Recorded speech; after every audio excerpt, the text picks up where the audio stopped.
అందరికీ సంక్రాంతి శుభాకాంక్షలు. ఎప్పట్లాగా మా బొమ్మల కొలను పరిచయం చేయడానికి మేము ముందుకు వచ్చేసాను. కాకపోతే మీకు ముందర సుపరిచితమైన బొమ్మలే చాలా ఉన్నాయి. కొత్త బొమ్మల మటుకు ఈసారి పరిచయం చేయదలుచుకున్నాను. ఈసారి మేము కొత్తగా కొన్న బొమ్మ చెరుకు రసం బండి వాడు. ఇక్కడ చూడండి, చెరుకు రసం బండి, గ్లాసులు, పక్కన చెరుకు గడలు కూడా ఉన్నాయి. అందరికీ చెరుకు రసం ఇస్తున్నాడు అతను.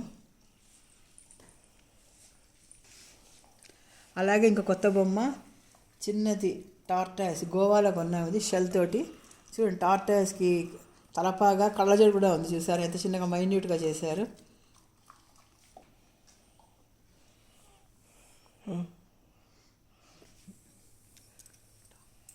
ఇక్కడ చూస్తున్నారా, ఇది ఈ సిక్కింలో తయారు చేసే ఒక రకమైన స్పెషల్ డ్రింక్. అది టాంగుబా అంటారు దాన్ని.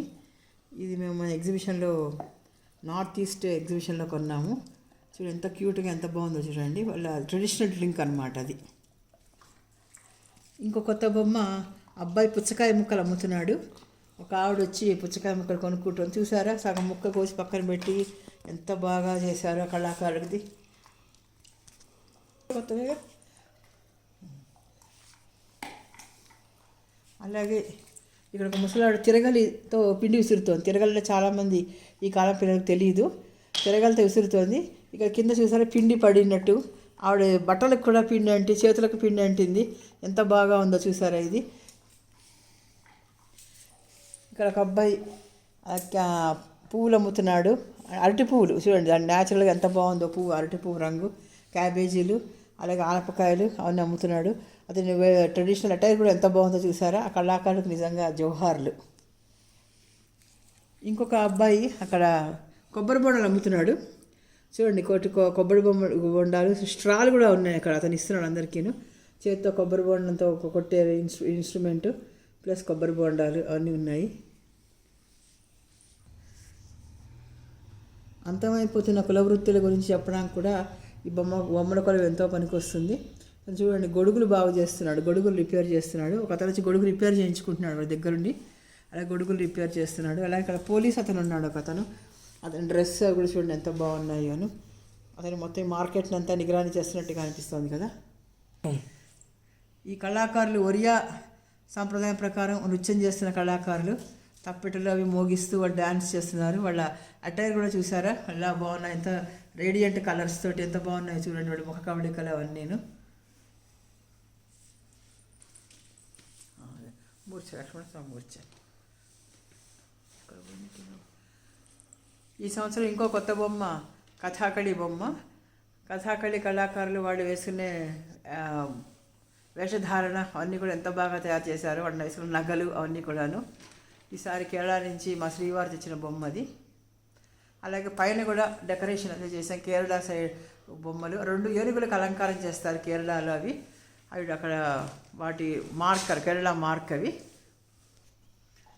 ఇంకో ఈసారి రామాయణంలో ముఖ్యమైన ఘట్టం లక్ష్మణస్వామి మూర్ఛ. హనుమంతుడు వారు సంజీవిని తీసుకురావడం అనేది చూడండి ఎంత బాగా తయారు చేశారు. ఇక్కడ జాంబవంతుడు ఉన్నాడు. సుషేణుడు అని అతను లక్ష్మణుని పరిశీలించి చెప్తాడన్నమాట, సంజీవిని పర్వతం కావాలి అని. అతను సుషేణుడు, రాములు వారు, లక్ష్మణస్వామి, విభీషణుడు, సుగ్రీవుడు అందరూ ఉన్నారు అక్కడ. హనుమంతుడు వారు పట్టుకుని వస్తున్నారు సంజీవిని పర్వతాన్ని. ఎంత బాగా చేశారు చూడండి కళాకారులు. జై శ్రీరామ్. ఇక్కడ చిన్నవి గోవా నుంచి తెచ్చాము. కింద వాటికి ఉన్నాయి, క్రోషియాతో అల్లారు. చుట్టూ అన్ని షెల్స్ పెట్టారు. కింద అలంకారం చేసుకునేందుకు ఎంత బాగున్నాయి చూడండి, ముద్దు ముద్దుగాను, క్యూట్గాను.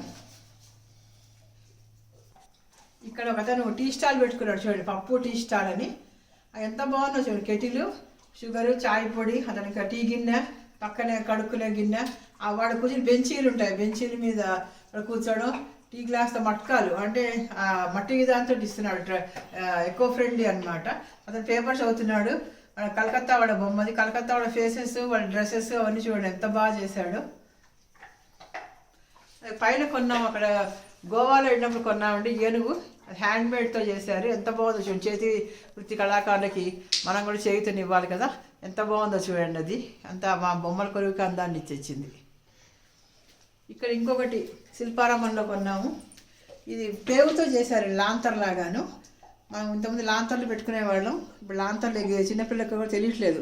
ఈ కాలం పిల్లలకి. ఇప్పుడు అందుకని ఇదొక లాంతరు, దీంట్లో ఎలక్ట్రిసిటీ బల్బు పెట్టుకునే ఫెసిలిటీ ఇచ్చాడు కాబట్టి ఆ బల్బు పెట్టి మా అమ్మాయి అరేంజ్ చేసింది.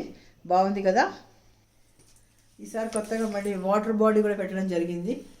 అంటే మన ఎకో బ్యాలెన్స్ ఎలా ఉండాలో తెలియజెప్పేది. అలా చెట్లు పెంచాలి, అలాగే మనం వాటర్ని కూడా కాపాడుకోవాలి, నీరు జలజంతువుల్ని కాపాడుకోవాలి. అవన్నీను మేము అండమాను గోవా వెళ్ళినప్పుడు అక్కడి నుంచి తెచ్చుకున్న శంఖాలు ఆల్చిప్పలు వాటితోటి ఇలా చేయడం జరిగిందండి.